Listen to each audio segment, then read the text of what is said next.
जैन धर्म के संस्थापक कौन थे? यहाँ पर सीधा सा प्रश्न पूछा गया है, जैन धर्म के संस्थापक कौन थे? और ऑप्शन दिया गया है, ऑप्शन ए में है पार्श्वनाथ, ऑप्शन बी है ऋषभदेव, ऑप्शन सी है महावीर स्वामी, ऑप्शन डी है नेमिनाथ। आपके अकॉर्डिंग इस सवाल का जवाब क्या होगा?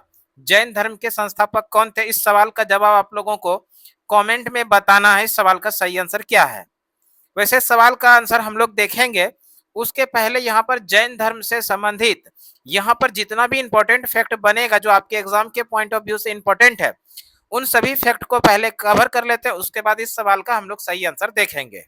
जैन धर्म के बारे में हम लोग बात कर लेते हैं। तो सबसे पहला चीज जो हम लोगों को यहाँ पर ध्यान रखना है, जैन धर्म, इस जैन धर्म के संस्थापक कौन थे? जैन धर्म के संस्थापक के बारे में बात करें तो जैन धर्म के संस्थापक जो थे वो थे ऋषभदेव। जैन धर्म के संस्थापक कौन हुए? आप लोगों को याद रखना है, जैन धर्म के संस्थापक जो थे वो थे ऋषभदेव। जैन धर्म के संस्थापक कौन हुए? ऋषभदेव जैन धर्म के संस्थापक हुए। और ये जो ऋषभदेव हैं, ये जैन धर्म के प्रथम तीर्थंकर भी हुए। प्रथम तीर्थंकर, यहाँ पर प्रश्न पूछा जाता है, जैन धर्म के प्रथम तीर्थंकर कौन थे? तो जैन धर्म के प्रथम तीर्थंकर कौन थे? ऋषभदेव। और ऋषभदेव जो है जैन धर्म के संस्थापक भी थे। जैन धर्म के संस्थापक के बारे में बात किया जाए या प्रथम तीर्थंकर के बारे में बात किया जाए तो वो कौन थे? ऋषभदेव। और वैसे अगर बात कर लें तो जैन धर्म में कुल मिला के 24 तीर्थंकर हुए। जैन धर्म में कुल तीर्थंकर कितने थे? जैन धर्म में कुल तीर्थंकर जो हुए, कुल तीर्थंकर की संख्या है 24। जैन धर्म में कुल कितने तीर्थंकर हुए? तो जैन धर्म में कुल मिला के 24 तीर्थंकर हुए, जिसमें कि प्रथम तीर्थंकर कौन थे? ऋषभदेव थे। और ऋषभदेव जैन धर्म के संस्थापक भी थे। अगर जैन धर्म के बारे में थोड़ा और बात करें और ऋषभदेव के बारे में, ये जो ऋषभदेव हैं, ऋषभदेव के दो पुत्र थे। ऋषभदेव ऋषभदेव के दो पुत्र थे। एक का नाम जो है वो था भरत, एक का नाम क्या था? भरत। और दूसरे का नाम था गोमतेश्वर। गोमतेश्वर, दूसरे का क्या नाम था? गोमतेश्वर। और ये जो भरत है, ऐसा माना जाता है जैन धर्म में इसी भरत से, भरत के नाम पर हमारे देश का नाम भारत पड़ा। भारत, अपने देश का नाम क्या पड़ा? भारत नाम पड़ा।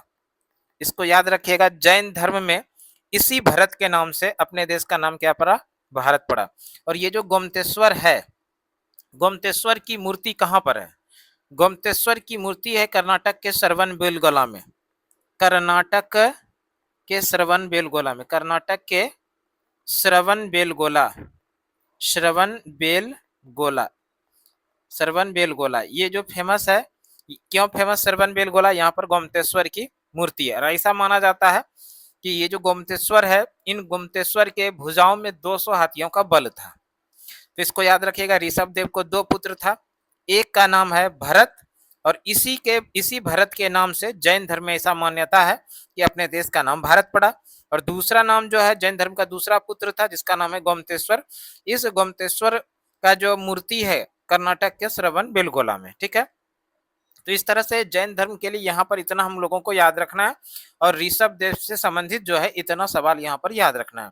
जैन धर्म से, ऋषभदेव से संबंधित कौन कौन सा सवाल याद रखना है? पहला कि ऋषभदेव जो है जैन धर्म के प्रथम तीर्थंकर हुए और जैन धर्म के संस्थापक हुए। कौन? तो ऋषभदेव। इस ऋषभदेव को दो पुत्र था, एक भरत और दूसरा गोमतेश्वर। और जैन धर्म में ऐसा मान्यता है, इसी भरत के नाम से अपने देश का नाम भारत पड़ा। और ये जो गोमतेश्वर है, इस गोमतेश्वर का मूर्ति कर्नाटक के श्रवणबेलगोला में है। इतना याद रखना है। अब जो आगे बात करेंगे, जैन धर्म के 23वें तीर्थंकर कौन थे? जैन धर्म के 23वें तीर्थंकर, जैन धर्म के 23वें तीर्थंकर की बात करें, जैन धर्म के जो 23वें तीर्थंकर थे वो थे पार्श्वनाथ। जैन धर्म के 23वें तीर्थंकर कौन थे? पार्श्वनाथ। पार्श्वनाथ जो थे वो थे जैन धर्म के 23वें तीर्थंकर। और पार्श्वनाथ से जो संबंधित यहाँ पर प्रश्न बनेगा, इस पार्श्वनाथ ने जैन धर्म के लिए 4 महाव्रत दिए थे। जैन धर्म में 4 महाव्रत दिए थे। जैन धर्म के लिए 4 महाव्रत दिए थे। 4 महाव्रत दिए थे। जैन धर्म के 23वें तीर्थंकर कौन हुए? तो जैन धर्म के 23वें तीर्थंकर हुए पार्श्वनाथ। और इस पार्श्वनाथ ने जैन धर्म के लिए 4 महाव्रत दिए थे। और ये 4 महाव्रत क्या क्या था, इसको याद रखिएगा आप लोग। 4 महाव्रत में सबसे पहला जो है वो है सत्य। दूसरा जो याद रखिएगा वो है अस्तय मतलब होता है चोरी न करना। और तीसरा है अहिंसा। और चौथा जो है वो है अपरिग्रह। इसको याद रखिएगा, ठीक है। तो जैन धर्म में 4 महाव्रत दिए थे। किसके द्वारा दिया गया था 4 महाव्रत? जैन धर्म के 23वें तीर्थंकर हुए पार्श्वनाथ। और इस पार्श्वनाथ ने जैन धर्म के लिए 4 महाव्रत दिए थे। कौन कौन? सत्य, अस्तय, अहिंसा और अपरिग्रह। सत्य तो आप लोग समझते हैं, अस्तय मतलब होता है चोरी न करना, अहिंसा भी समझते हैं, और अपरिग्रह होता है जरूरत से ज्यादा धन को इकट्ठा करके न रखना। यहाँ पर इस जैन धर्म का जो 2 महाव्रत है, एक है अहिंसा और दूसरा है अपरिग्रह। इस दोनों महाव्रत को गांधी जी ने अपनाया था। याद रखिएगा, गांधी जी ने अपनाया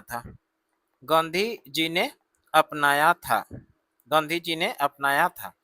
जिस समय महात्मा गांधी का दौर आया तो महात्मा गांधी ने इसी जैन धर्म से 2 महाव्रत अपनाया था, अहिंसा और अपरिग्रह। अपरिग्रह क्या होता है? जरूरत से ज्यादा धन को इकट्ठा करके न रखना। ये सारा चीज इससे महावीर स्वामी से संबंधित है। महावीर स्वामी ने जैन धर्म के लिए 4 महाव्रत दिए थे, सत्य, अस्तय, अहिंसा और अपरिग्रह, ठीक है। अब हम लोग बात करते हैं जैन धर्म के 24वें वो अंतिम तीर्थंकर। 24वें जैन धर्म के 24वें वो अंतिम तीर्थंकर। 24वें वो अंतिम तीर्थंकर जैन धर्म के 24वें वो अंतिम तीर्थंकर कौन हुए? जैन धर्म के 24वें वो अंतिम तीर्थंकर जो हुए वो हुए महावीर स्वामी। जैन धर्म के 24वें वो अंतिम तीर्थंकर कौन थे? महावीर स्वामी। महावीर स्वामी जो थे वो जैन धर्म के 24वें वो अंतिम तीर्थंकर थे। और महावीर स्वामी जो थे वो जैन धर्म के वास्तविक संस्थापक हैं। जैन धर्म के वास्तविक संस्थापक कौन है? तो जैन धर्म के वास्तविक संस्थापक हैं महावीर स्वामी, ठीक है। महावीर स्वामी के बारे में कुछ इंपॉर्टेंट चीज जो हम लोगों को ध्यान रखना है। पहला सवाल आएगा महावीर स्वामी का जन्म। महावीर स्वामी का जन्म जो हुआ था ये हुआ था 540 ईसा पूर्व। 540 ईसा पूर्व महावीर स्वामी का जन्म कहाँ पर हुआ था? तो इनका जन्म हुआ था कुंडग्राम में। कुंडग्राम, और ये कुंडग्राम कहाँ पर है? बिहार के वैशाली में। बिहार के वैशाली में है कुंडग्राम। इसी कुंडग्राम में 540 ईसा पूर्व महावीर स्वामी का जन्म हुआ था। महावीर स्वामी के बचपन का नाम महावीर स्वामी के बचपन का जो नाम था वो था वर्धमान। बचपन का नाम क्या था? महावीर स्वामी के बचपन का नाम था वर्धमान। ध्यान रखिएगा, इनके बचपन का क्या नाम था? तो इनके बचपन का नाम था वर्धमान। महावीर स्वामी के बचपन का क्या नाम था? वर्धमान। इनके पिता का क्या नाम था? इनके पिता के बारे में बात करें तो महावीर स्वामी के जो पिता थे जिनका नाम था सिद्धार्थ। महावीर स्वामी के पिता का क्या नाम था? तो महावीर स्वामी के पिता का नाम था सिद्धार्थ। और सिद्धार्थ जो है वो जात्रिक कुल के थे। इसको भी याद रखिएगा, ये किस कुल के थे? जात्रिक कुल के थे। सिद्धार्थ जो है महावीर स्वामी के पिता, ये किस कुल के थे? जात्रिक कुल के थे। इनके माता के बारे में बात कर ले। महावीर स्वामी की माता, इनके माता का नाम था त्रिशला। महावीर स्वामी के माता का क्या नाम था? माता का नाम था त्रिशला। माता का क्या नाम था? त्रिशला। और माता जो थी वो लिच्छवी वंश की थी, यानी लिच्छवी कुल की थी। इसको भी याद रखिएगा, लिच्छवी कुल की थी। महावीर स्वामी की माता त्रिशला किस कुल की थी? तो लिच्छवी कुल की थी। महावीर स्वामी की पत्नी का नाम, अगर इनकी पत्नी के बारे में बात करें तो इनकी पत्नी का जो नाम था वो था यशोदा। महावीर स्वामी की पत्नी कौन थी? यशोदा जो है महावीर स्वामी की पत्नी थी। और इसी पत्नी से इनको एक पुत्री की प्राप्ति हुई थी। और इनकी पुत्री का जो नाम था, इनकी पुत्री का नाम था अनुज्या या प्रियदर्शना कहा जाता है। अनुजया या इसी को कहा जाता था प्रियदर्शना। तो ये इनकी पुत्री थी। इतना भी आप लोग याद रखिए। हम लोग कहाँ से शुरू किए थे? हम लोग शुरू किए महावीर स्वामी के 24वें वो अंतिम तीर्थंकर कौन हुए? तो महावीर स्वामी के 24वें वो अंतिम तीर्थंकर हुए महावीर स्वामी। और महावीर स्वामी जो है वो जैन धर्म के वास्तविक संस्थापक माने जाते हैं। जैन धर्म के वास्तविक संस्थापक कौन हुए? महावीर स्वामी। महावीर स्वामी का जन्म 540 ईसा पूर्व कहाँ पर? कुंडग्राम वैशाली में। महावीर स्वामी के बचपन का नाम क्या हुआ? महावीर स्वामी के बचपन का नाम हुआ वर्धमान। महावीर स्वामी के पिता कौन हुए? तो महावीर स्वामी के पिता हुए सिद्धार्थ, जो कि जात्रिक कुल के थे। महावीर स्वामी की माता कौन हुई? महावीर स्वामी का माता त्रिशला हुई, जो लिच्छवी कुल की थी। महावीर स्वामी की पत्नी कौन हुई? तो महावीर स्वामी की पत्नी हुई यशोदा। महावीर स्वामी की पुत्री का नाम हुआ अनुज्जा, जिसको प्रियदर्शना भी कहा जाता है। और महावीर स्वामी 30 वर्ष की आयु में, कितने वर्ष की आयु में? 30 वर्ष की आयु में महावीर स्वामी 30 वर्ष की आयु में बड़े भाई, इनके बड़े भाई यानी महावीर स्वामी के जो बड़े भाई थे, जिसका नाम था नंदीवर्धन, बड़े भाई नंदीवर्धन, नंदीवर्धन से आज्ञा लेकर, नंदीवर्धन से आज्ञा लेकर गृह त्याग किया था, गृह त्याग किया था और संन्यास जीवन अपनाया था, गृह त्याग किया था। यहाँ पर याद रखेगा महावीर स्वामी किनसे आज्ञा लेकर गृह त्याग किया था? तो नंदीवर्धन, जो कि उनके बड़े भाई थे। इन्हीं बड़े भाई नंदीवर्धन से आज्ञा लेकर 30 वर्ष की आयु में महावीर स्वामी ने गृह त्याग किया और संन्यास जीवन को अपनाया। और सबसे पहले महावीर स्वामी का जो मुलाकात होता है, इनका सबसे पहला मुलाकात होता है, पहला मुलाकात जो होता है वो होता है मखलीपुत्र गोसाल से। पहला मुलाकात होता है इनका किससे? मखलीपुत्र गोसाल से। मखलीपुत्र गोसाल। और इस तरह से मखलीपुत्र गोसाल जो हुए वे महावीर स्वामी के प्रथम गुरु हुए। ठीक है, याद रखिएगा महावीर स्वामी के प्रथम गुरु कौन थे? तो महावीर स्वामी के प्रथम गुरु थे मखलीपुत्र गोसाल। थोड़ा सा मखलीपुत्र गोसाल के बारे में कुछ सवाल है यहाँ पर जो आप लोगों को जानना चाहिए। इसी मखलीपुत्र गोसाल ने एक नए संप्रदाय की शुरुआत किया था, नया संप्रदाय शुरू किया था। और ये जो नया संप्रदाय शुरू किया था, इस संप्रदाय का नाम है आजीवक संप्रदाय। आजीवक संप्रदाय। सीधा सीधा प्रश्न पूछा जाएगा, आजीवक संप्रदाय की शुरुआत किसने किया था? तो हम लोग आंसर करेंगे आजीवक संप्रदाय की शुरुआत किया था मखलीपुत्र गोसाल ने। ठीक है, एक सवाल और याद रखिएगा यहाँ पर, आजीवक संप्रदाय जो है यानी कि आजीवक संप्रदाय को फॉलो करने वाले मगध के कौन से शासक थे? आजीवक संप्रदाय को मानने वाले मगध के शासक, मगध के शासक कौन थे? मगध के शासक यानी आजीवक संप्रदाय को मानने वाले मगध के जो शासक थे वो थे बिंदुसार। कौन थे? बिंदुसार। इसको याद रखिएगा, आजीवक संप्रदाय को मानने वाले मगध के शासक थे बिंदुसार। ठीक है, इतना आप लोगों को याद रखना है। अब आगे बात करें महावीर स्वामी के बारे में। महावीर स्वामी जो है 12 वर्षों की कठिन तपस्या के बाद महावीर स्वामी 12 वर्षों की कठिन तपस्या के बाद 12 वर्षों की कठिन तपस्या के बाद महावीर स्वामी 12 वर्षों की कठिन तपस्या के बाद इनको जुम्भिक ग्राम में, कहाँ पर? जुम्भिक ग्राम और रिजुपालिका नदी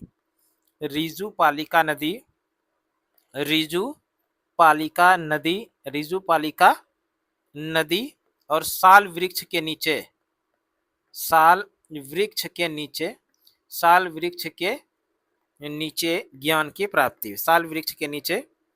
ज्ञान की प्राप्ति हुई। इसको याद रखिएगा। यहाँ से प्रश्न पूछा जाता है महावीर स्वामी कितने वर्षों की कठिन तपस्या के बाद इनको ज्ञान की प्राप्ति हुई? 12 वर्षों की कठिन तपस्या के बाद। किस नदी के किनारे? रिजुपालिका नदी के किनारे। किस वृक्ष के नीचे? तो साल वृक्ष के नीचे। उसके बाद जो है जब ज्ञान की प्राप्ति हुई महावीर स्वामी को, इसको केवल्य के नाम से जाना जाता है। और इस तरह से इसके बाद जो है महावीर स्वामी ने इस जैन धर्म में 5वां महाव्रत जुड़वाया। जैन धर्म में 5वां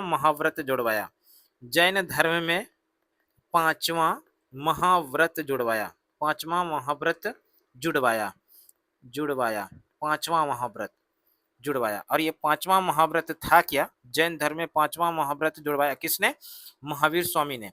और ये पांचवा महाव्रत क्या था? पांचवा महाव्रत जो था वह था ब्रह्मचर्य। क्या था? ब्रह्मचर्य। तो इस तरह से महावीर स्वामी ने जैन धर्म में पांचवा महाव्रत जुड़वाया, जो क्या था? जो था ब्रह्मचर्य। और 4 महाव्रत किसने जोड़ा था? 4 महाव्रत जोड़ा था पाशवनाथ ने। 4 महाव्रत क्या था? सत्य था, अस्तेय था, अहिंसा था और अपरिग्रह। ये चारों महाव्रत किसने दिया था? ये दिया था पाशवनाथ ने। और जैन धर्म में पांचवा महाव्रत किसने जुड़वाया? तो पांचवा महाव्रत जुड़वाया महावीर स्वामी ने। ठीक है, इसको आप लोग इतना ध्यान रखिएगा। इसी में अगर बात करें जैन धर्म का प्राचीन काल में, यहां से इस तरह से प्रश्न बनेगा, प्राचीन काल में जैन धर्म का प्रमुख केंद्र कहाँ था? प्राचीन काल में, प्राचीन काल में, प्राचीन काल में जैन धर्म का प्रमुख केंद्र, प्राचीन काल में जैन धर्म का प्रमुख केंद्र कहाँ था? प्रमुख केंद्र, जैन धर्म का प्रमुख केंद्र कहाँ था? प्राचीन काल में जैन धर्म का प्रमुख केंद्र जो था ये था मथुरा में। जैन धर्म में प्राचीन काल में जैन धर्म का प्रमुख केंद्र कहाँ था? मथुरा। और मथुरा जो है ये यमुना नदी के किनारे स्थित है। मथुरा किस नदी के किनारे है? यमुना नदी के किनारे। महावीर स्वामी का प्रथम जो शिष्य हुआ, महावीर स्वामी का प्रथम शिष्य, महावीर स्वामी का प्रथम शिष्य कौन हुए?